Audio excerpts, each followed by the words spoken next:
جامعۃ الرضا میں دینی جو علوم ہے ان کی تدریس کرتا ہوں یہاں پہ جو رائج علوم ہے، اور ساتھ ساتھ ہمارا ایک HEC ریکگنائزڈ ریسرچ جرنل ہے نور معرفت کے نام سے، تو اس کا میں ایڈیٹر ہوں اور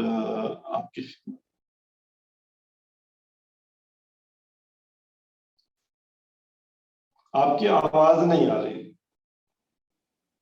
یہاں پر آپ بتانا پسند کریں گے کہ تہران یونیورسٹی میں جب آپ نے ایڈمیشن لیا تو وہاں کون کون سے نامور اساتید کے معذر سے آپ نے جو ہے وہ استفادہ کیا؟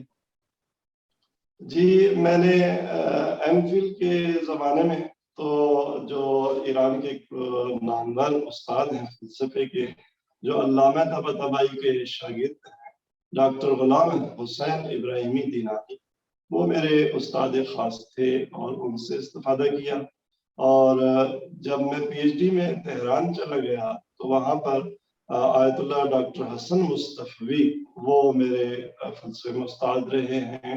امام خمینی رحمۃ اللہ علیہ کی بیٹی ڈاکٹر خانم زہرا مصطفی میرے استاد رہی ہیں، اور اسلامک ورلڈ کی ایک فلسفی کی جو یونین تھی ایران کی، اس کی جو سربراہ ڈاکٹر خانم طوبہ کرمانی جو کہ فوت ہو گئی ہیں، اللہ تعالیٰ ان کو بری کرامت کرے، وہ میرے استاد رہی۔ اسی طرح سے شہید مطہری کے فرزند علی مطہری میرے استاد رہے، اور ڈاکٹر احمد بہشتی میرے استاد رہے۔ عمدہ اساتید میں یہ میرے استاد رہے۔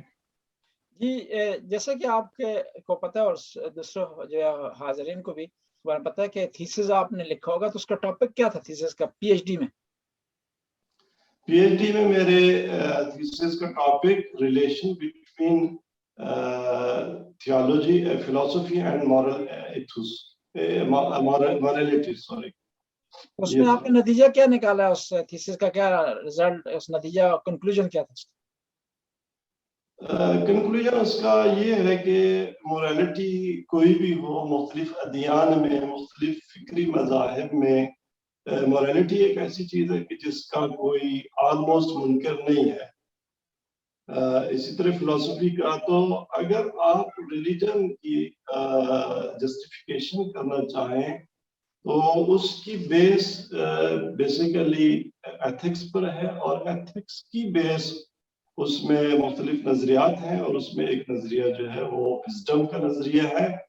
تو ایکچولی آپ کی جو ایتھکس ہیں وہ وزڈم کی بنیاد پر جسٹیفیکیشن ان کی ہو سکتی ہے، اور ایتھکس بیس بنتے ہیں دین کی توجہ کے، دین کی پذیرش کے، کیونکہ آپ اگر دیکھیں کہ قرآن کریم نے جو ایک معیار بنایا ہے معروف اور منکر کا، معروف اور منکر قرآن میں ایک خاص اہمیت رکھتے ہیں۔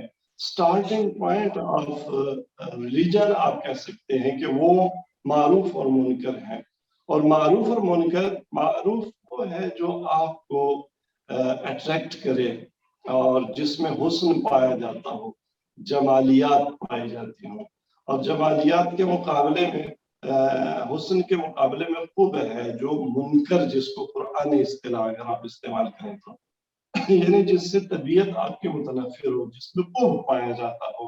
تو حسن و خوب ہمارے کلام میں ایک اہم ان کی مقام ہے جس کی بنیاد پر، اور خداوند تبارک تعالیٰ نے بھی اگر انسان کو دعوت دیا تو انسان کے اندر وہ نقطہ جو دین جس کو خطاب مورد خطاب قرار دیتا ہے وہ حسن و خوب ہے، اور حسن و خوب کی جسٹیفیکیشن وہ ریزننگ کے ذریعے ہوتی ہے، اور یوں ایک انسان کے لیے دین کی پذیرش کا مقدمہ فراہم ہوتا ہے۔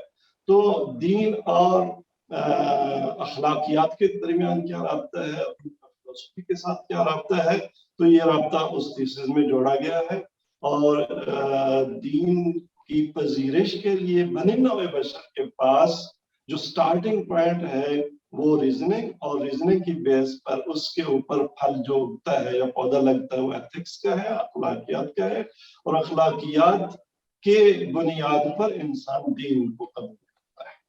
کیونکہ اگر انسان کے پاس سچ جو کہ ایک سچ اور عدل جو کہ بنیادی ایتھیکل ویلیوز ہیں، وہ اگر جسٹیفائڈ نہ ہو تو ان کے لیے پھر جھوٹا بھی پیغمبر ہو سکتا ہے، تو ظالم بھی پیغمبر خدا نخواستہ ہو سکتا ہے، اور صادق اور امین اگر نبی اسی وقت قبول کیا جا سکتا ہے جب وہ صادق اور امین ہو، تو اس سے پہلے آپ کے لیے صداقت کی جسٹیفیکیشن ہونی چاہیے، آپ صداقت پہ ایمان لے آئے ہوں تب نبی صادق پر آپ ایمان لائیں گے اور اس کو مخبر صادق سمجھیں گے۔ جی یہ سب سے پہلے کیا ہے دین کا اور فلسفے کا آپس میں ریلیشن ہے، سب سے پہلے کس فلاسفر نے اس کو ڈسکس کیا ہے یا بیان کیا ہے یا اس کو پروموٹ کیا ہے یا ریجیکٹ کیا ہے، کسی حوالے سے بھی؟ دیکھیں دین اور فلسفے کا آپس میں کیا ربط ہے، اس پہ بہت ساری مباحث ہیں اور وہ ایک لحاظ سے ریلیٹیو ہیں کہ آپ دین کی کیا تعریف کرتے ہیں، آپ فلسفی کی کیا تعریف کرتے ہیں۔ آپ کو معلوم ہے کہ دین کی بھی کوئی ایک تعریف نہیں، آپ کو شاید سینکڑوں کی تعداد میں دین کی تعریفیں ملیں، اسی طرح فلسفی کی جیسے بہت سارے دیگر علوم کی اس وقت ایک پرابلم یہ ہے کہ آپ کو کوئی واحد ڈیفینیشن نہیں ملتی۔ تو پہلے ہمیں یہ دیکھنا ہوگا کہ دین کی تعریف ہم کیا کرتے ہیں، فلسفی کی تعریف ہم کیا کرتے ہیں، تب ہم ان کے درمیان کسی ریلیشن کی بات کر سکیں گے۔ برابر اگر میں دین کی تعریف یہ کروں کہ دین ماوراء طبیعت یا میٹا فزیکل ورڈ سے ایک ماورا ہستی کی طرف سے بنی نوع بشر کی رہنمائی کا نام ہے اگر دین، اور اس طرف اگر ہم فلسفی کی یہ تعریف کریں کہ فلسفی اس کائنات کی حقیقت اور ریالٹی کو سمجھنے کی عقلی کاوش کا نام ہے، تو پھر دین اور فلسفی میں ایک ریلیشن بن جاتا ہے کہ جس ریالٹی کو ریویل کیا ہے وحی نے یا دین نے بنی نوع بشر کے سامنے رکھا ہے، تو اس ریالٹی کو ایکسس کرنے کی، اس تک اپروچ کی، اس کو سمجھنے کی ایک روش وہ فلسفی ہوگی۔ تو بنابراین دونوں دین بھی ریالٹی کو پیش کرتا ہے اور عقل بھی ریالٹی کی دریافت اور فلسفی بھی ریالٹی کو دریافت کرنے کی ایک بشری کوشش ہے۔ تو دین آسان راستہ ہے، ہر انسان کو حقائق بتا دیتا ہے، لیکن وہ حقائق کی عقلی دریافت ریشنل بیسس پر اس کی دریافت وہ فلسفی ہوگی اور ان میں کوئی تعارض نہیں ہوگا۔ جی ماشاءاللہ، ہم آپ نے جو سوال جو اس ترتیب سے آتے ہیں سوالات کی طرف، علم کلام اور اسلامی فلسفے میں کیا فرق ہے؟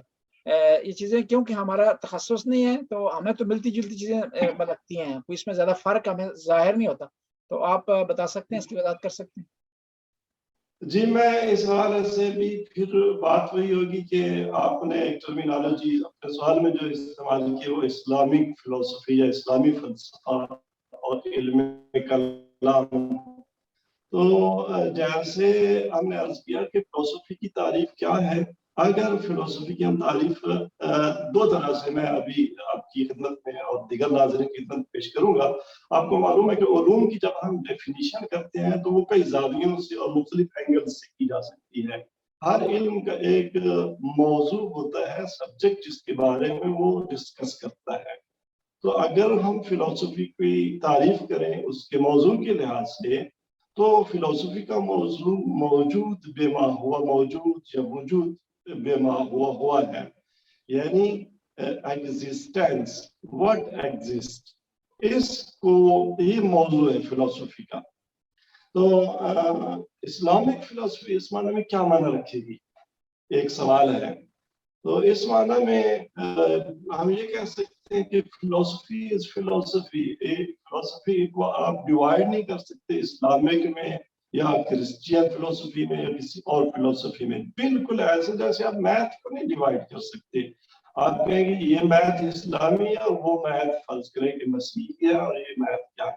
جس طرح آپ میڈیکل سائنسز کو یہ نہیں تقسیم کر سکتے کہ فرض کریں کہ یہ اسلامی میڈیکل سائنسز ہیں اور یہ غیر اسلامی میڈیکل سائنسز ہیں۔ نہیں دیکھیں آل جو ہمارے علوم ہیں وہ ایکچولی کشف حقیقت، اور حقیقت میں کسی علم کا موضوع محدود ہوتا ہے، کسی علم کا موضوع وسیع ہوتا ہے. میڈیکل سائنسز میں ہمارا مثال کے طور پہ موضوع علم کا فزیکل باڈی، ہماری جو ہے فزیکل باڈی، اس کا مطالعہ ہوتا ہے. تو فلسفی تو اس کی تقسیم نہیں کی جا سکتی اس میں کہ یہ اسلامک فلسفی ہے یا یہ غیر اسلامک فلسفی ہے. لیکن ایک معنی میں ہم کہہ سکتے ہیں کہ اسلامک فلسفی اس معنی میں کہ وہ فلسفی جو مسلمانوں نے پروان چڑھائی، وہ آپ اس کو کہہ سکتے ہیں اسلامک فلسفی. بالکل ایسے جیسے وہ طب جو مسلمانوں نے تربیت دی ہو، آپ اس کو کہہ سکتے ہیں اسلامی طب ہے. تو اس معنی میں اسلامک فلسفی ہے یہ. اگر اسلامک فلسفی تو اب آپ کے سوال یہ ہوگا کہ اسلامک فلسفی اور کلام اسلامی میں، کیونکہ کلام میں بھی مسیحی کلام ہے، یہودی کلام ہے، مختلف ادیان کے حوالے سے ان کے کلام ایک علم ہے. تو اسلامی کلام یا کلام اسلامی اور اسلامک فلسفی میں کیا ریلیشن ہے، یہ سوال ہمارا بن جائے گا. تو کلام پر جب ہم کلام میں آتے ہیں تو کسی بھی دین کا جو کلامی علم ہوتا ہے وہ پہلے سے اس دین کو قبول کرتا ہے، اور وہ ایک کمٹمنٹ کر کے چلتا ہے کہ میں نے اس دین کا دفاع کرنا ہے. مسیحی کلام عیسائیت کا دفاع کرے گا ہر حال میں، یہودی کلام یہودیت کا دفاع کرے گا، اسلامی کلام اسلام کا دفاع کرے گا.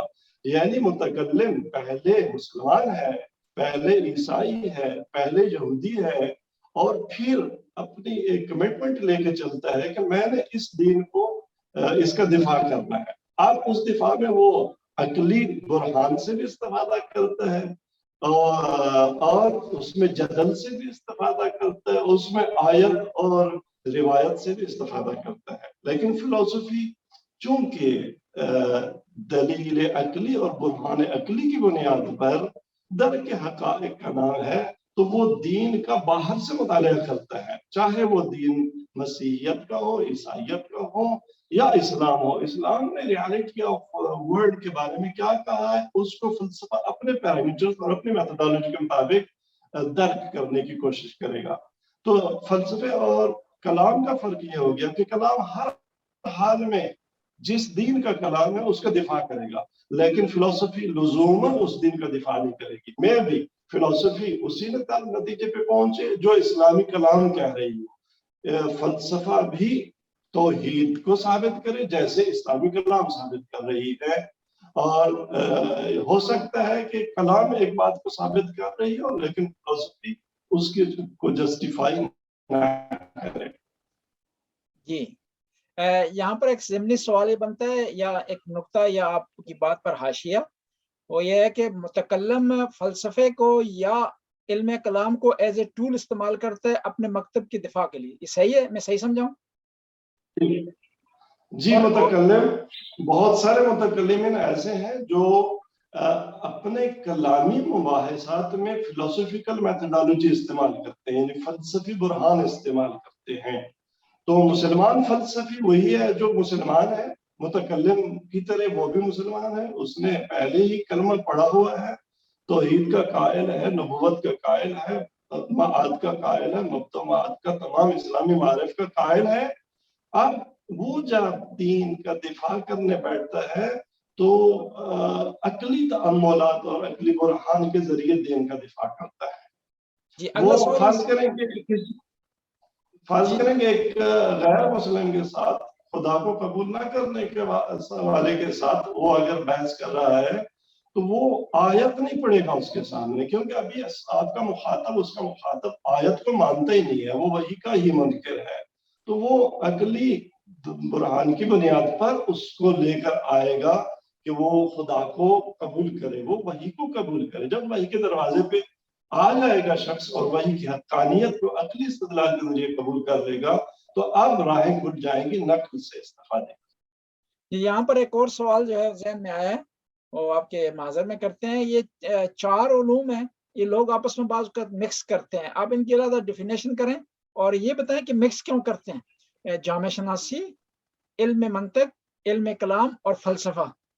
بعض اوقات ایک آدمی جامع شناس ہے، وہ اس حوالے سے کسی مسئلے کا جواب دے رہا ہے تو لوگ سمجھتے ہیں فلسفہ بیان کر رہا ہے. میں نام لینا مناسب جی نہیں سمجھوں گا. تو کئی جو مثلاً پاکستانی مفکرین ہیں وہ جامع شناس ہیں، لوگ ان کو سمجھتے ہیں جی فلاسفر ہیں. یہ چاروں کی اب علیحدہ ڈیفینیشن کریں، اور یہ خلط مباحث کی وجہ کیا بنتی ہے؟ دیکھیں، پہلے تو خلط مباحث کی جو وجہ ہے وہ تو ظاہر ہے لا علمی اور جہلی ہوتا ہے. جب کوئی کسی فیلڈ کا ایکسپرٹ نہیں ہوتا، کسی علم کو پہچانتا نہیں، تو ظاہر ہے اس نے پھر علوم کی جو حدود ہیں ان کو توڑنا ہے. ایک علم کا جو سکوپ ہے وہ دوسرے کو دینا ہے. یہ تو ظاہر ہے کہ خلط وہی ہوگا جہاں جہل ہوگا. باقی رہ گیا کہ ان علوم کا آپس میں اختلاف کیا ہے، تو بڑا واضح فرق ہے. فلسفے کا میں نے بتایا کہ فلسفے کا جو سبجیکٹ ہے وہ ریالٹی ہے، اور اس کی جو میتھڈالوجی ہے وہ ریزننگ ہے، عقلی تأمل اور برہان ہے. رہ گیا علم منطق. علم منطق در حقیقت فلسفے کی بھی ایک لحاظ سے ماں ہے، کیونکہ علم منطق ہمارے جو ریزننگ کی میتھڈالوجی ہے وہ بیان کرتا ہے کہ آپ اگر ایک برہان قائم کر رہے ہیں تو برہان ہوتا کیا ہے، برہان کے قوانین کیا ہیں، کس آپ کی دلیل کو برہان کہا جائے گا اور کس دلیل کو مغالطہ کہا جائے گا. بنابراین ہمارا جو ریزننگ کا ایک پروسیس ہے یا فلسفی تأمل کا پروسیس ہے، اس پہ خاص قوانین حاکم ہیں، اس پہ ایک نظم حاکم ہے. منطق دو کام کرتا ہے، علم منطق دو کام کرتا ہے.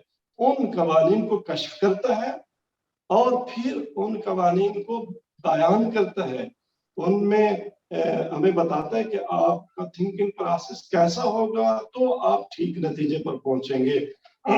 بنابراین منطق واضح ہے کہ وہ آپ کو لاز دیتا ہے درست سوچنے کے، اور کہاں آپ سوچ میں خطا کرتے ہیں اس کا بتاتا ہے کہ کس طرح سے آپ سوچیں گے، کیسے آپ دلیل قائم کریں گے، کن مقدمات کو اکٹھا کر کے آپ نتیجہ نکالیں گے تو آپ حق پر ہوں گے، آپ ٹھیک نتیجے پر پہنچیں گے، اور کون سے مقدمات ہوں گے جو ظاہراً جن کو مقدمات آپ سمجھتے ہیں تو آپ ایک باطن نتیجے پہ پہنچیں گے. فلسفی یہ ہو گئی. باقی رہ گیا آپ نے پوچھا علم کلام کا، تو علم کلام کا بتا دیا. علم کلام دین جس کو قبول کرتا ہے متکلم اس کا دفاع کرتا ہے، اس میں عقلی روش سے استفادہ کرتا ہے، نقل سے بھی استفادہ کرتا ہے، قرآن کی آیت سے بھی، حدیث سے بھی. باقی رہ گیا سوشیالوجی. تو سوشیالوجی تو معاشرہ شناسی، جس میں سوسائٹی جس کا موضوع ہے، جس سبجیکٹ کے بارے میں سوشیالوجی ڈسکشن کرتا ہے وہ سوسائٹی اور سوسائٹی کا بیہیویئر ہے. کہ جب انسان اکٹھے ہو جاتے ہیں اور سماج تشکیل دے دیتے ہیں تو ان کے سماجی رویے کیسے بنتے ہیں، سویلائزیشن کیسے کریٹ ہوتی ہے انسانوں کی، اس پر کیا اصول حاکم ہوتے ہیں. تو یہ عمرانیات بن جاتا ہے، یہ جامعہ شناسی بن جاتا ہے، یہ سوشیالوجی کہلاتا ہے. تو سوشیالوجی انسانوں کے رویوں کے مطالعہ کا نام ہے، جبکہ فلسفی ریالٹی کے مطالعہ کا نام ہے.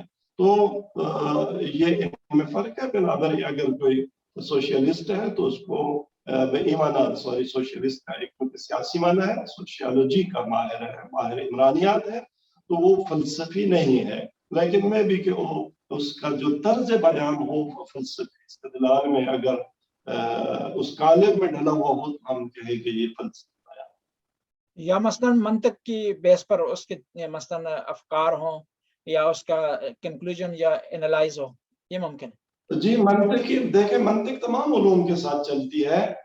جب بھی آپ کسی علم کو، آپ تفسیر میں، آپ حدیث میں، آپ فقہ میں، آپ اصول میں، آپ سوشیالوجی میں، آپ دیگر پالیٹکس میں، جہاں بھی جتنے بھی علوم ہیں اس وقت، ان کو اگر ان میں کے مدعیات کو، ان کے کلیمز کو اگر آپ ایک دلیل عقلی کے طور پر بیان کریں گے اور کچھ ایسے مقدمات جن کو مقدمہ بنا کر نتیجہ نکالیں گے، تو وہ جب آپ منطق کے اصولوں کے مطابق اپنا برہان قائم پیش کر رہے ہوں گے، دلیل پیش کر رہے ہوں گے، تو آٹومیٹیکلی ہر علم کے مدعیات کو آپ ثابت کریں گے منطقی بیان. جی اگلے سوال کی طرف آتے ہیں، آپ کا مزید جو ٹائم نہیں لیتے. سوال یہ ہے کہ اسلامی دنیا میں فلسفہ کب اور کیسے آیا، یعنی اس کی کیا ضرورت پڑی کہ مسلمان فلسفے کو سیکھیں اور اس کی گہرائی میں جائیں یا اس کو استعمال کریں؟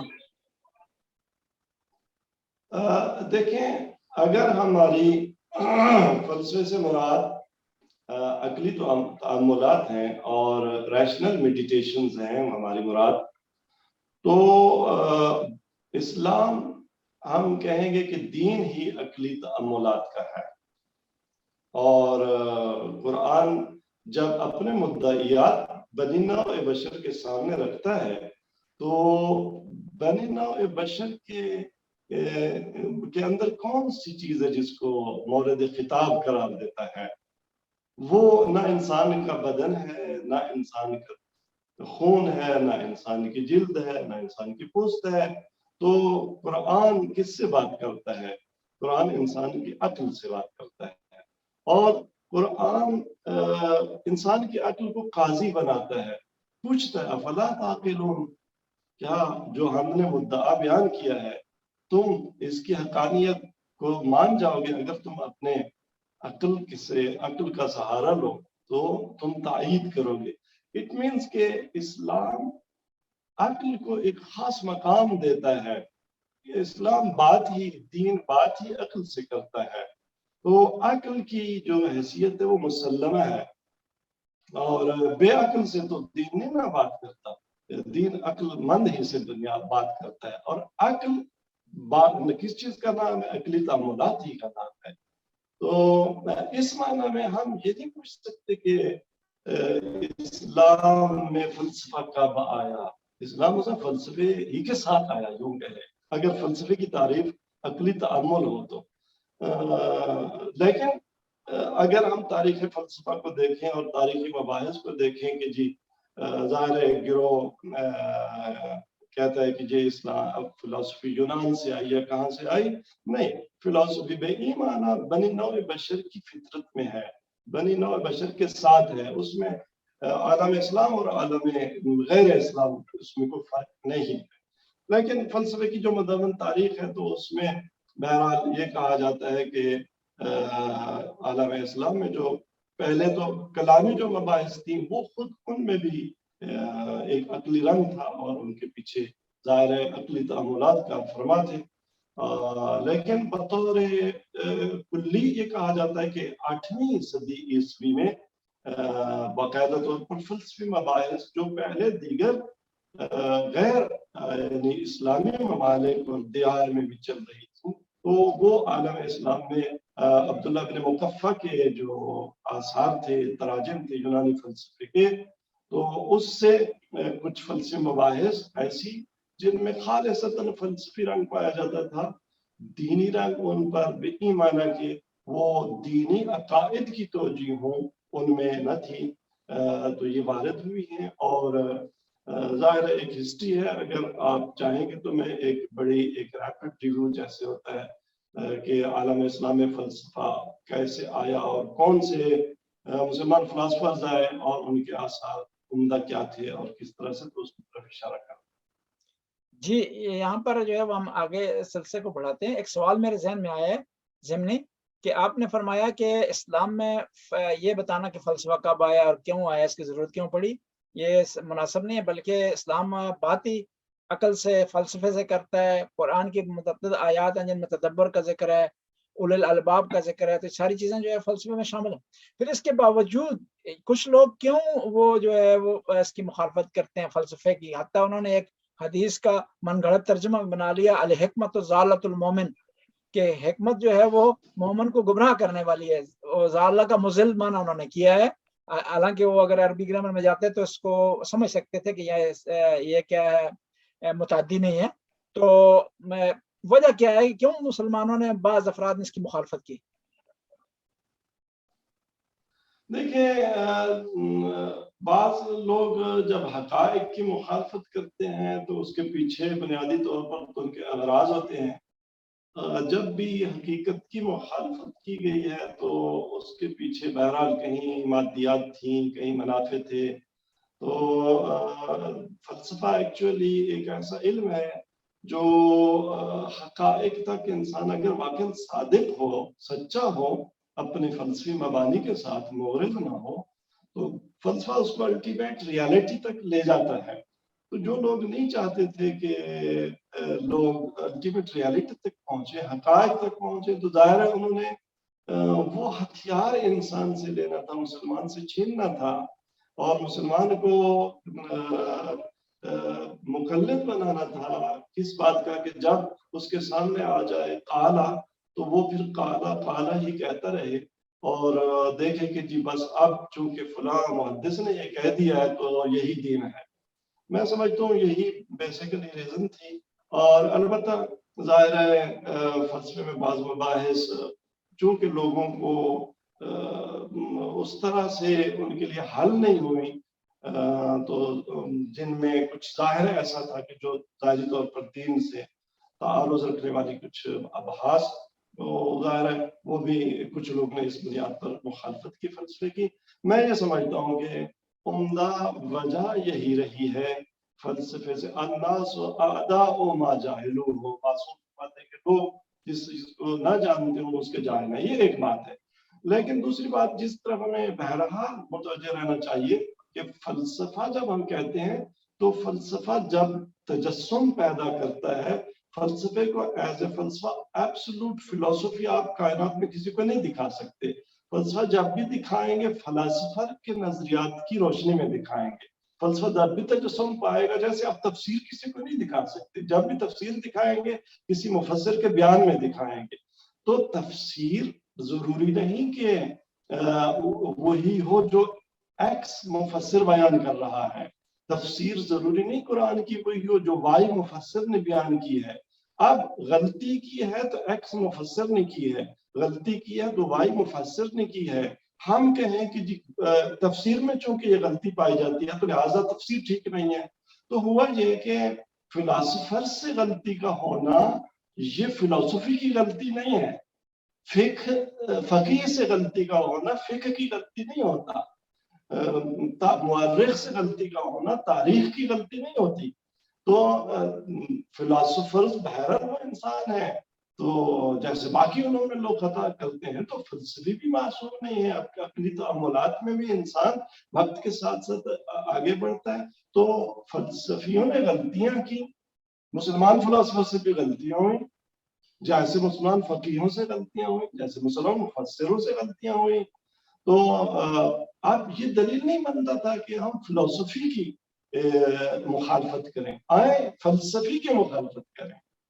ہوا یہ کہ فلسفی کی مخالفت کی گئی، اور ایک طبقہ بالخصوص جن کا مکتب اہل بیت سے بھی تعلق نہیں تھا، وہ تو ویسے بھی عقلیات کے مخالف تھے.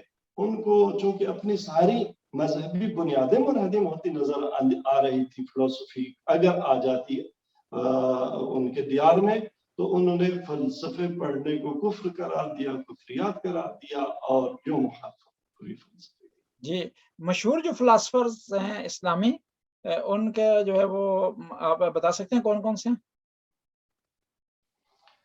دیکھیں یہ ایک تأملات کی اسلامی تاریخ ہے جس میں اگر ہم اس مسلمان ان کی تاریخ دیکھیں جس میں انہوں نے عقلی تأملات کو بیان کیا ہے اور دینی جو عقائد تھے ان کی جسٹیفیکیشن کی ہے یا ان کو ثابت کیا عقلی برہان کے ذریعے، تو یہ سرکار رسالت مآب صلی اللہ علیہ وسلم کی رحلت جو کہ سن 632 عیسوی میں ہے، یعنی 7ویں صدی میں، تو اس کے فوراً بعد ہی آپ دیکھیں کہ مرجئہ اور وعیدیہ جو کلامی گروہ تھے، ان کی مباحث جو کفر و ایمان، گناہ کبیرہ کے مرتکب کی مباحث جو اپنی بنیادیں ایک لحاظ سے عالم اسلام میں اپنی مباحث کی بنیادی مباحث ہیں جن میں ابتدا میں کلامی رنگ ہے. تو یہ بھی 8ویں صدی میں شروع ہو جاتی ہے. 723 میں جو ہے حسن بصری اس نے وفات پائی ہے.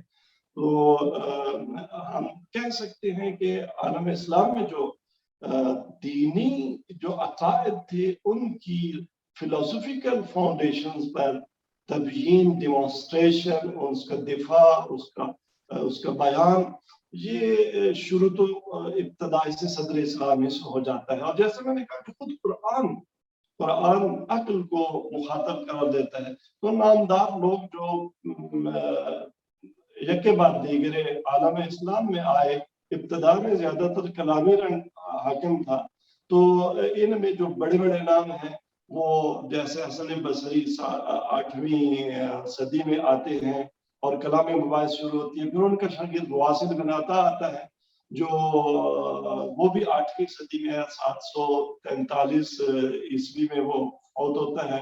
ان کی آپس میں مباحث جب شروع ہوتی ہیں تو دو بیسک کلامی نہلے بن جاتے ہیں. ایک معتزلہ کا جو واصل جدا ہو جاتا ہے اپنے استاد سے, اور پھر معتزلہ سے جو ابو جبائی ان کے شاگرد پھر جو ہے اشعری وہ ان سے جدا آتے ہیں. تو مکتب اشعری شروع ہوتا ہے 9ویں صدی میں. 873 میں ابو الحسن اشعری پیدا ہوتا ہے. تو یہ کلامی روش جو تھی آہستہ آہستہ جب ادھر سے فلسفی مباحث بھی جو بنی عباس کے دور میں اور اس سے پہلے بنی امیہ کے دور میں فلسفی روش ارسطو سے جو چلی آ رہی تھی اس سے بھی مسلمان آشنا ہو گئے یونانی فلسفی کے تراجم سے. تو عبداللہ بن مقفع سے جیسے میں نے کہا کہ اس نے بہت سے فلسفیکل ورکس جو تھے یونانی میں ان کا ترجمہ کیا عربی میں. تو یہاں سے فلسفی شروع ہوئی. اور 9ویں صدی میں اسحاق کندی جو کہ جس کو فیلسوف العرب کہا گیا اور ایک طرح سے پہلا مسلمان فلسفر جس کو ایک لقب ملا, تو اس کے آثار. اور اس کے بعد زکریا رازی آتے ہیں, یہ بھی 10ویں صدی میں آئے ہیں. ان کے بعد معلم اول ابو نصر فارابی ہیں جو 950 عیسوی میں جن کی وفات ہوتی ہے. تو یہ ارسطو کی فلسفی کے شارح بھی ہیں اور ایک مسلمان فلسفی ہیں. ان کے بعد اخوان الصفا آتے ہیں, اور اس کے بعد عالم اسلام میں ابو ریحان بیرونی آتا ہے, خوارزمی آتا ہے. پھر ان کے بعد ابن سینا آتے ہیں, اور ابن سینا کے بعد اشعری روش کے جو پیروکار تھے امام غزالی آتے ہیں. اور امام غزالی ایک صوفی بھی ہے, متکلم بھی ہے, فلاسفر بھی ہے, اگرچہ اینٹی فلسفی ہے, تحفظ الفلاسفہ لکھتے ہیں. ان کے مقابلے میں ابن رشد آتا ہے اندلس میں 12ویں صدی میں, اور وہ تحفظ التحفظ لکھتا ہے. اور اس طرح سے اسی دوران محی الدین ابن عربی جو عرفان میں اور تصوف میں ایک نام ہے وہ آتے ہیں. اور پھر اس کے بعد شیخ شہاب الدین سہروردی آتے ہیں, اور ابن سینا آتے ہیں اسی درمیان. ابن سینا ان سے ابن رشد سے پہلے آتے ہیں, معلم ثالث. اور یہ روش چلتی چلتی یہاں تک کہ خواجہ نصیر اور پھر ملا صدرہ تک پہنچتی ہے. ملا صدرہ 16ویں صدی کے عظیم مسلمان فلسفی ہیں. ان کے بعد ملا حدیث الزباری, علامہ طباطبائی, امام خمینی, اور پھر معاصرین کا دور آتا ہے. تو یہ ایک پوری تاریخ ہے فلسفہ اسلامی کی, یعنی مسلمان فلسفرز کی, اور عالم اسلام کے اندر فلسفی تأملات کی. اور فلسفی تأملات کی بنیاد پر اسلام کے عقائد کی توجیہ کی. اور اب اس وقت صورتحال یہ بن چکی ہے کہ مکتب تشیع میں فلسفے اور کلام کے درمیان باؤنڈری تقریباً اٹھ چکی ہے. شیعہ علماء اس وقت جو فلسفہ شمار ہوتے ہیں وہ ان کے ہاں ایک مکسچر سا ہے ان کے بیان میں کہ وہ کلامی مباحث میں عقلی اور فلسفی میتھڈالوجی بھی استعمال کرتے ہیں اور پیور کلامی میتھڈالوجی بھی استعمال کرتے ہیں, اور دین کے مدعیات کا دفاع کر رہے ہیں. جی, اس سارے جو ہے وہ تاریخ میں, فلسفے کی اسلامی تاریخ میں ہمارے جو فلاسفر ہیں مستہ ملا صدرہ, ان کا کیا مقام اور کیا حیثیت اور کون سی جائے گا ان کی؟ دیکھیں جنہیں اب یہ ہمارے جب ہم کہتے ہیں تو ہمارے سے مراد کیا ہے, تو اس سے ہمیں تھوڑی تحریر کرنا. ایک دفعہ ہم کہتے ہیں مسلمان, ایک دفعہ ہمارے سے ہماری مراد شیعہ ہے. آپ ذرا واضح کرنا ہوگا کہ کیا بات ہے. شیعہ ہمارے سے مراد شیعہ جو ہے جو فلاسفر ہیں, امام خمینی ہیں, ملا صدرہ ہیں, یا امیر داماد ہیں, یا لاہجی ہیں. ہاں ٹھیک. جو شیعہ فلاسفرز ہیں اور الٹیمیٹلی وہ مسلمان فلاسفرز بھی ہیں, تو ان میں ملا صدرہ کا ابن سینا کے بعد، ابن سینا میں تھوڑی سی بات ہے کہ آیا ابن سینا، بعض لوگوں نے حتیٰ اس پہ غیر مسلم ہونے کی بھی تہمت لگائی، لیکن مسلم ہے کہ ابن سینا شیعہ ہے اور اسناصری شیعہ ہے. لیکن اگر کوئی شک کرے تو ہم کہہ سکتے ہیں کہ ابن سینا کے بعد، جو ابن سینا ایک عالم اسلام میں پہلا شیعہ مسلمان صاحب فلسفی نظام ایک فلسفر ہے، ان کے بعد ملا صدرہ عالم اسلام میں وہ شیعہ مسلمان فلسفی ہیں جن کا ایک فلسفی نظام ہے جس کو ہم حکمت متعالیہ کا نام دیتے ہیں. اور ملا صدرہ کے بعد اب تک کوئی ایسا شیعہ مسلمان فلسفر نہیں آیا جس نے ملا صدرہ کے نظام کے مقابلے میں کوئی فلسفی نظام دیا ہو، بلکہ یہ سارے شارح ہیں ملا صدرہ کے فلسفی نظام. جی، تو اس میں جو ہے یہ سوال اگرچہ اس میں جو ہے وہ ہمارے اس کورس سے جو ہے یا ہماری بات چیت سے خارج ہے، لیکن ضروری سمجھتا ہوں. ملا صدرہ کا ایک نظریہ تھا یا اس کی ایک آئیڈیالوجی تھی، آپ بتا سکتے ہیں، حکمت متعالیہ، وہ کیا ہے؟ دیکھیں، ملا صدرہ کی فلسفی ایز اے ہول اس کا نام ہے حکمت متعالیہ.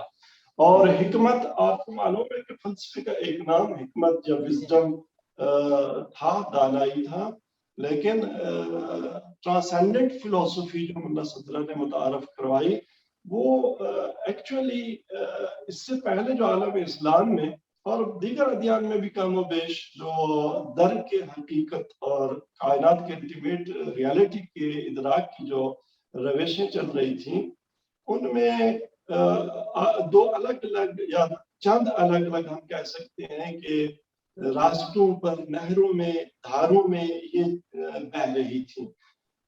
جو علماء علوم نقلی تھے وہ صرف اپنی روش میں پر کاربن تھے، اور وہ ہر دینی باور کو اس کے بیان کے لیے، اس کے اس بات کے لیے یا آیات کا سہارا لیتے تھے یا روایات کا سہارا لیتے تھے، اور دیگر روشوں کو وہ اپنے اوپر گویا حرام قرار دیتے تھے.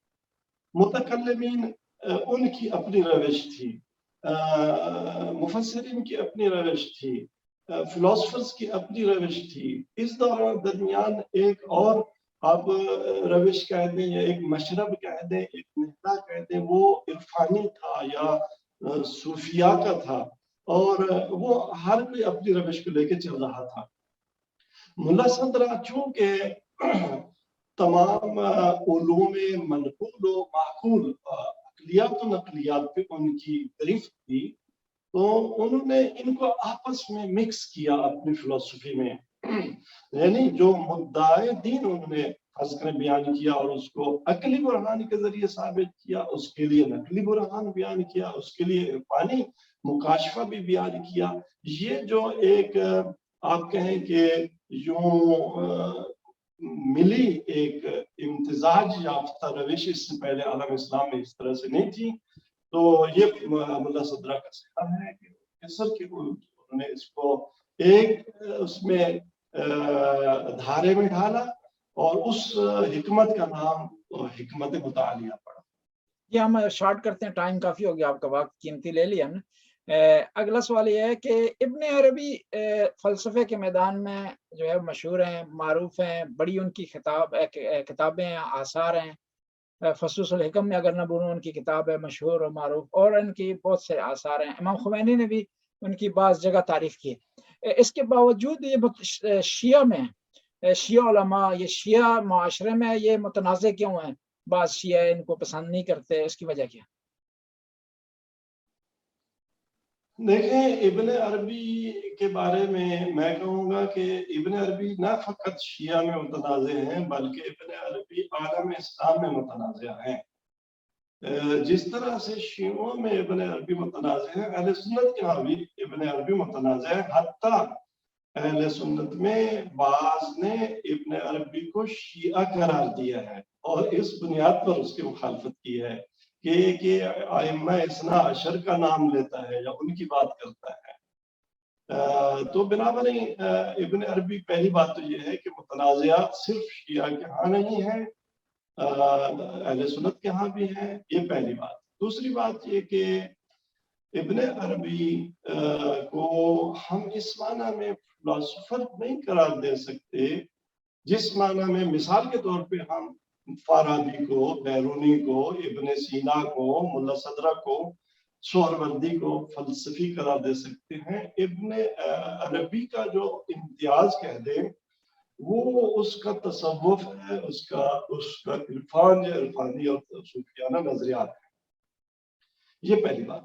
اب صوفیہ کی مخالفت فقط شیعوں نے نہیں کی، صوفیزم کی یا صوفی مکتب کی یا عرفان کی مخالفت عالم اسلام نے کی ہے، اور اس مخالفت کی بھی وجہ میں نے جیسے بیان کیا کہ ظاہر ہے بہت سی جگہوں پر جہالت تھی، اور بہت سی جگہوں پر وہ لوگ جو عرفان کی نمائندگی کر رہے تھے، تصوف کی نمائندگی کر رہے تھے، بیان کر رہے تھے صوفیانہ نظریات کو، ان کی اغلاط تھی، ان کی غلطیاں تھیں۔ ابن عربی ہو یا کوئی بھی ہو، فلسفی ہو یا منطقی ہو یا عارف ہو یا صوفی ہو، اگر وہ معصوم نہیں ہے، اور یقیناً معصوم نہیں ہے، غیر از معصومین، تو اس سے غلطیوں کا سرزاد ہونا نیچرل سی بات ہے۔ تو ابن عربی کہ بہت سارے عقائد ایسے ہیں کہ جو شیعہ عقائد کے ساتھ کمپیٹیبل نہیں ہیں۔ بنابراً واضح سی بات ہے کہ شیعہ نے بحیثیت شیعہ ابن عربی کی مخالفت کرنی ہے، لیکن کسی شخص کے ساتھ معاملہ یوں اس کے کسی ایک ایز اے ہول نہیں کرنا چاہیے۔ لا تنظر الی من قال وَلِنْظُرْ إِلَى مَا قَالَ۔ ہم کسی مفسر کی اس لیے مخالفت کریں کہ وہ مفسر ہے، یہ ٹھیک نہیں ہے۔ ہم کسی فقیہ کی اس لیے مخالفت کریں کہ وہ فقیہ ہے، یہ ٹھیک نہیں ہے۔ ہم کسی صوفی کی اس لیے مخالفت کریں کہ وہ صوفی ہے، یہ ٹھیک نہیں ہے۔ ہم کسی عارف کی اس لیے مخالفت کریں کہ وہ عارف ہے، یہ ٹھیک نہیں ہے۔ ہاں، ہم اس لیے مخالفت کریں کہ اس کا فلاں عرفانی نظریہ غلط ہے، اس کا فلاں صوفیانہ نظریہ غلط ہے، اس کا فلاں تفسیری نظریہ غلط ہے، یہ ٹھیک ہے۔ اور اگر ہم کسی سے اس کا ٹھیک نظریہ لیں تو جس میں بھی کراہت نہیں ہے۔ تو امام خمینی رضوان اللہ تعالیٰ علیہ ہوں یا دیگر علماء شیعہ ہوں، اگر کہیں وہ ابن عربی کا نام لیتے ہیں تو اس کا مطلب یہ نہیں کہ وہ ابن عربی کی عصمت کا فتویٰ دے رہے ہیں۔ ابن عربی کے بہت سارے نظریات، چونکہ اب ظاہر وقت نہیں ہے، اگر کسی اور پروگرام میں ہمیں فرصت ملی، وہ ایسے ہیں کہ جو شیعہ عقائد کے ساتھ کمپیٹیبل نہیں، تضاد میں ہیں۔ اس کے طرف بہت سارے ایسے اقوال منسوب ہیں کہ جن میں وہ خلافت امیر المومنین علی بن ابی طالب کا اس طرح سے قائل نہیں ہے جو ظاہری خلافت ہے، بلکہ خلفائے ثلاثہ کو مقدم سمجھتا ہے امیر المومنین علی بن ابی طالب علیہ السلام پر۔ تو ظاہر ہے ایسے شخص کے اس نظریے کو کون قبول کر سکتا ہے؟ لیکن اگر کہیں اس نے کوئی درک حقائق اور کشف حقائق میں درست بات کی ہی ہے تو اس کو لینے میں بھی جو حقیقت کو لیا گیا، ابن عربی کو نہیں لیا گیا۔ بہرحال بطور کلی لوگوں نے تو کس کی مخالفت نہیں کی اس دنیا میں؟ ابن عربی کی مخالفت کی ہے۔ ابن عربی کی مخالفت ہم ابن عربی کو اون نہیں کرتے۔ ابن عربی نے جہاں درست بات کی ہے وہ درست بات ہے، وہ ابن عربی کرے، اس سے پہلے کسی نے نہ کی ہو، ابن عربی کو اس کو کریڈٹ جائے گا، اور اگر اس نے غلط بات کی ہے تو کوئی بھی کرے وہ غلط بات۔ جی، تو اب ہم آخری سوال کرتے ہیں، وقت زیادہ ہو گیا۔ اب حاضرین اگر سوال کرنا چاہیں تو وہ سوال جو ہے وہ کر سکتے ہیں میرے اس سوال کے بعد۔ آخری سوال، پاکستان میں فلسفے کا مقام، اس کی جائے، اس کی منزلت، اس کا سکوپ کیا ہے؟ بدقسمتی سے پاکستان میں فلسفے کا بہت ہی برا مقام ہے۔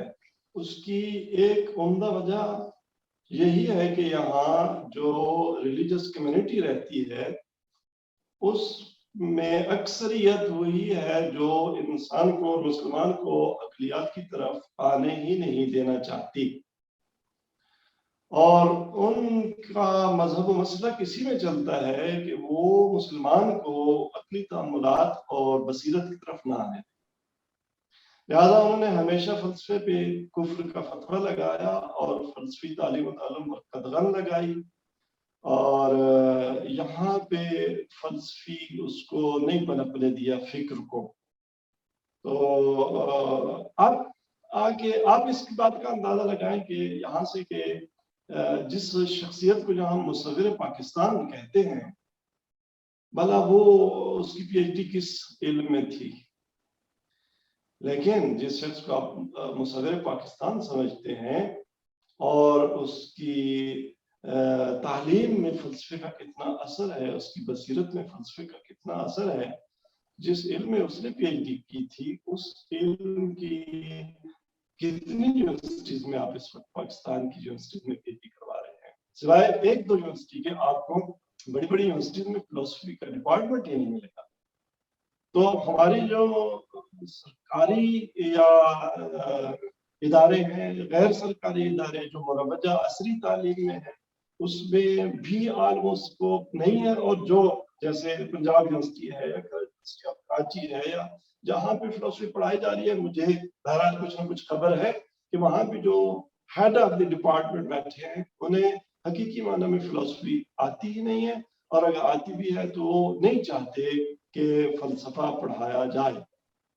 باقی جو پیرالل نظام دینی ہمارے مدارس کا چل رہا ہے، اس میں ظاہر ہے وہ مدارس جن کا تعلق ان مکاتب اور فکر اور مذاہب سے ہے کہ جو فلسفی کو نہیں پنپنے دینا چاہتے تو وہ اپنے مدرسے میں کب فلسفہ پڑھائیں گے، اور رائے گے شیعہ مدارس تو اس میں بھی بدقسمتی سے ایک جو فضا قائم ہے، فلسفہ مخالف فضا، اس کا کافی جو ہے نا اثر ہے، لیکن اب آہستہ آہستہ بعد از انقلاب اسلامی ایران اور اب وہ فضا ٹوٹی ہے اور طلباء اس طرف آ رہے ہیں، اور میں سمجھتا ہوں کہ کب تک بالآخر ایک علم کو دور رکھا جائے گا انسانی مجامع اور سوسائٹی سے، یہ نہیں ہو نہیں سکتا، بالآخر فلسفہ آئے گا اور اپنی جگہ بنائے گا۔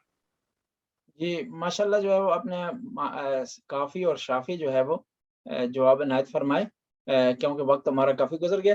ابھی حاضرین میں سے کوئی سوال کرنا چاہتا ہے تو سوال کر سکتا ہے، ورنہ اس کو ہم بحث کو اس کو کلوز کرتے ہیں۔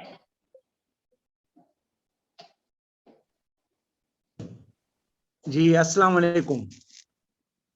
جی وعلیکم السلام۔ وعلیکم السلام۔ رضی علی بات کر رہا ہوں، میری طرف سے ایک چھوٹا سا جو ہے نا وہ سوال تھا، یا سوال آپ اس کو سجیشن بھی کنسیڈر کر سکتے ہیں، لیکن میں اس پہ ڈاکٹر نادر صاحب کی جو ہے نا ان کی قیمتی رائے سننا چاہوں گا۔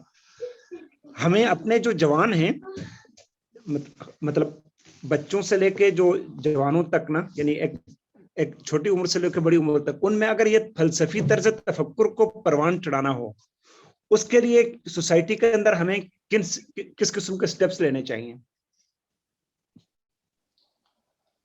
جی بہت بہت شکریہ، بہت قیمتی سوال ہے، اور اسی سوال کے بہانے اس وقت ہماری یونیورسٹیز میں اور ہماری سوسائٹی میں جو صورتحال ہے تھوڑا سا میں اس کو اگر ہم مد نظر رکھیں تو جب علامہ اقبال کے دور میں اور تقسیم ہند سے پہلے کہیں علی گڑھ میں ایک اینٹی گاڈ سوسائٹی ایک بن گئی تھی اس برٹش دور میں، اور اس کی باقیات اور اس کی جو کلچرل تہذیبی جلغات تھے اس کے نتیجے میں، تو اقبال جیسے لوگ بہت روئے تھے، اور ان کی جو ریکنسٹرکشن آف ریلیجس تھاٹ ہے وہ ایکچولی اس تناظر میں تھی، اینٹی گاڈ سوسائٹی کی جو مباحث تھی اور یونیورسٹیز میں جو ماحول جا رہا تھا، پنپ رہا تھا الحادی، تو وہاں اقبال نے ضروری سمجھا اور انہوں نے اپنے 6 بات جنہیں خطبات اقبال کے نام سے بھی یاد کیا جاتا ہے،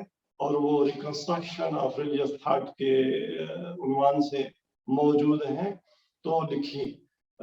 اس وقت آپ تو بہتر جانتے ہیں کہ پاکستان کی کس یونیورسٹی میں ایتھیسٹ نہیں ہیں، سوسائٹیاں بن چکی ہیں، الہاتی گروپ ہیں اور جوک در جوک مسلمان نوجوانوں کو ملحد بنا رہے ہیں، دین سے بے دین بنا رہے ہیں۔ اس کی ریزن یہی ہے کہ جو یہاں کا مروجہ دین ہے وہ آج کے نوجوان کے سوالات کا جواب نہیں دے سکتا۔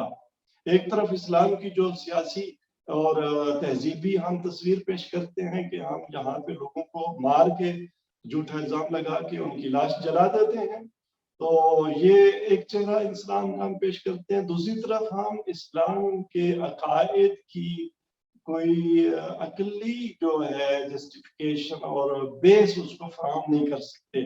اور مجھے معلوم ہے یہاں پہ ڈیبیٹس جب ہوتی ہیں ان لوگوں کی تو مختلف ادیان کے لوگوں کے ساتھ تو وہ مات ہو جاتے ہیں بحث میں۔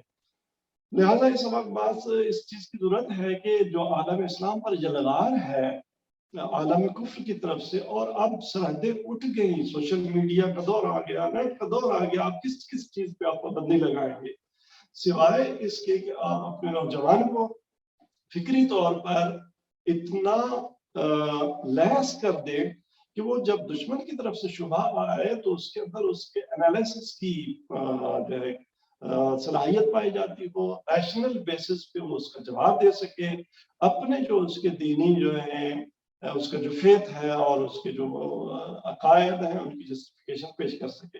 تو اس کے لیے ہمیں اپنے نوجوانوں کی تربیت کیسے کرنی ہے، تو ظاہر ہے اب اسلامک فلسفی فار چلڈرن پہ بہت ایک جو ہے نا اپنا ایک فیلڈ آف اسٹڈی بن چکا ہے اور اس پہ ہمارے دوست کام کر رہے ہیں۔ ہم جب بھی ہمارا بچہ ہم سے کوئی ایسا سوال کرے جو عقلی تحلیل مانگتا ہو تو ہم بچے کو جھڑکیں نہ، اور ہم کوشش کریں کہ اگر ہمارے اپنے پاس اس کا جواب ہے تو دیں۔ ہم بچے کو مقلد بے نہیں مانا کہ جی بس جی فلاں نے کہہ دیا ہے اور چپ ہو جاؤ، نہیں، ہم بچے کو میدان دیں اور اس کے جو سوالات ہیں اس کا جواب دیں۔ تو اس سے بچے کے اندر جو فلسفی فکری تربیت کا پودا ہے وہ پروان چڑھے گا۔ اس پودے کو ہمیشہ کاٹا گیا ہے، اسے پروان نہیں چڑھنے دیا گیا۔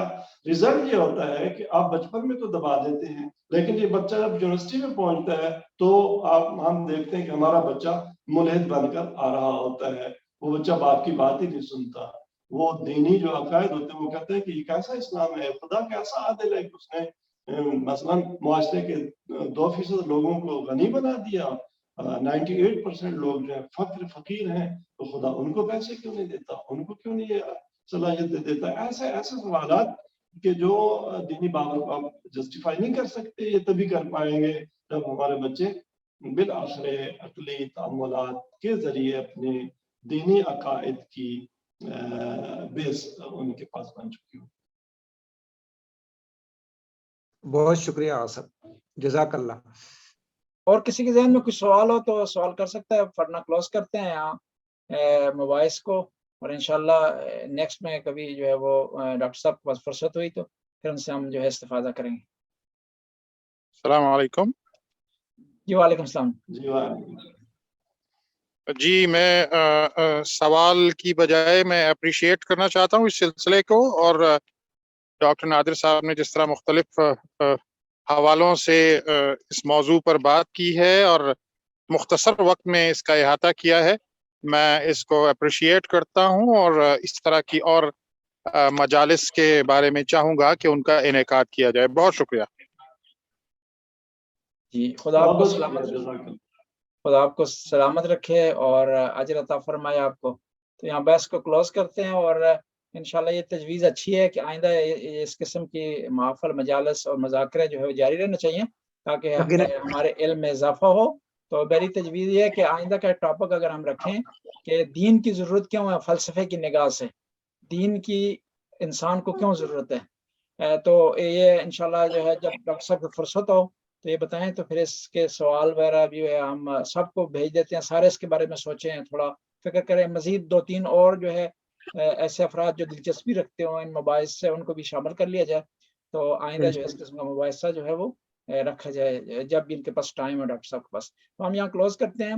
ہم نے جو ہے وہ استفاضہ کیا ڈاکٹر صاحب سے, خدا کی توفیقات میں اضافہ فرمائے. انہوں نے واضح کیا کہ فلسفہ اور علم کلام اور علم منطق اور جامع شناسی میں کیا فرق ہے. انہوں نے واضح کیا کہ فلسفہ جو ہے اس کا دین سے اس عنوان سے کوئی تعلق نہیں ہے, وہ ایک علم ہے جس طرح دوسرے علوم ہے. فلسفہ بھی علم ہے کہ ہم اسے کسی دین سے کسی مذہب سے جوڑ نہیں سکتے. ہاں متکلمین جب فلسفے کو ٹول بناتے ہیں اپنے دفاع کے لیے اپنے مکتب کی, تو وہاں پر وہ علم کلام کہلاتا ہے. اس طرح انہوں نے بتایا کہ ابن عربی کا کیا مقام اور کیا منزلت ہے.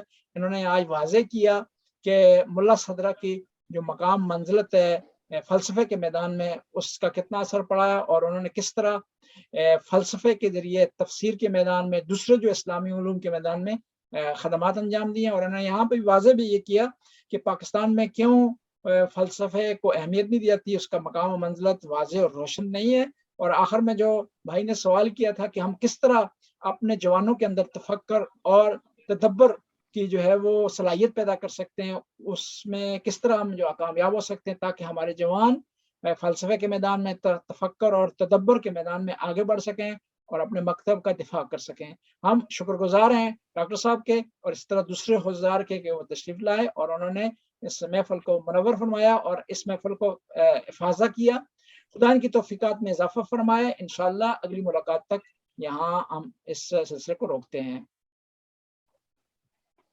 بہت بہت شکریہ. میں بھی آپ کا شکریہ ادا کرنا چاہوں گا آپ کی توفیقات خیر کے لیے. میں دعا گو ہوں اللہ پاک آپ جس سرزمین میں بیٹھ کے عالم اسلام کے اور اسلام کی خدمت سر انجام دے رہے ہیں, خدا آپ کی توفیقات میں اضافہ فرمائے اور ساری جو آپ کی ہے اور آپ کی جو کوشش ہے اس کو شرف قبولیت عطا فرمائے. تمام پارٹیسپینٹس کا بھی شکریہ. اور میں بھی یہی چاہوں گا کہ بہرحال اس طرح کی مباحث وہ ہمارے اور دوست اور علماء ہیں فضلاء ہیں وہ بھی ڈیلیور کریں اور اس کو جاری رکھا جائے کہ اسی میں انشاءاللہ دین کی دفاع کی سبیل نکالی جا سکتی ہے. ٹھیک ہے, جب بھی آپ کے پاس وقت ہوا تو بتائیے گا, پھر نیکسٹ رکھ لیں گے انشاءاللہ. ٹھیک ہے انشاءاللہ. بہت بہت شکریہ. جزاک اللہ. ٹھیک ہے, دعا میں یاد رکھیے گا. سب کو سلام دیجیے گا. التماس دعا جی. خدا حافظ. التماس دعا.